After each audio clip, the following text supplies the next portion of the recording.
Hey, I'm Zotling, and I'm developing a game called Grapples Galore. The game released almost 2 months ago, and you guys seem to like it, but there are a few issues with it. There's a lot of issues with the matchmaking, and also quite a few bugs. It's in a way better state than what it launched in. It crashed! Alright, terrible game. But there's still a lot of work that needs to be done. On top of that, there's also not a lot of content. The most important thing for the game right now is that it needs to get into a more stable state, and I'm going to focus on that very soon, but there's one thing I want to add to the game first. Because the game doesn't have a lot of content, I think allowing players to create their own levels will go a long way for the game. It'll also mean that there's a constant stream of new content for players while I'm focusing on making the game as stable as it can be. I'm going to be doing this through the Steam Workshop. For those who don't know, the Steam Workshop is a tool Steam provides developers and players to allow for user-generated content. This can include mods, custom levels, custom cosmetics, or really anything. Before I can start adding workshop support, there's a few things I need to do. The first thing I need to do is just make some behind-the-scenes code changes to streamline the process. And the second thing I need to do is make the train map static. I redesigned the train map to look like this. It no longer moves, but I think it's kind of fun. Next, I had to create the tools so players can make their own custom maps. To do this, I first had to figure out what an asset bundle is, and I don't know why, but this took me ages. And then I had to set up the tools so players can make their own maps and turn those into asset bundles. Then I had to create the logic for downloading and playing custom maps. To play a custom map, you need to subscribe to it on the workshop, and then host a match, and you can select the map you subscribe to under the map select.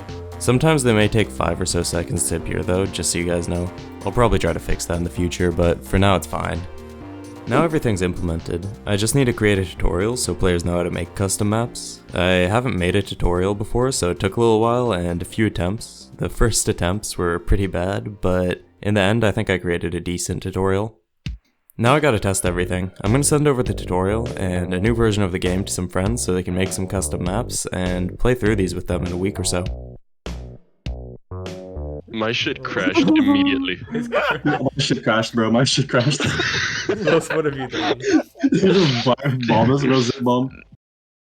Okay, so there are definitely a few bugs to iron out, but we gotta play through a few maps, including this absolute masterpiece. After playtesting, there were quite a few issues I needed to fix though. If a map failed to load for whatever reason, the game would just crash or load infinitely. To fix this, I just made it so it kicks everyone back to the lobby instead. I also had to change some of the level loading logic behind the scenes. Loading all the levels into the match settings used to be very unreliable, but now it's pretty consistent. I'd say this update mostly works now, but to find out if it really does, I think I'm just gonna release it.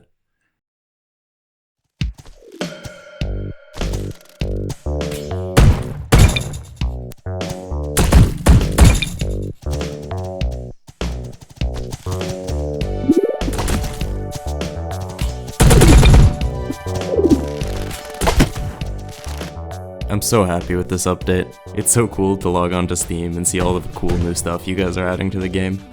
I'm really excited for the future of this game and see what you guys make. If you want to support the channel and the game's continued development, be sure to check out the game on Steam.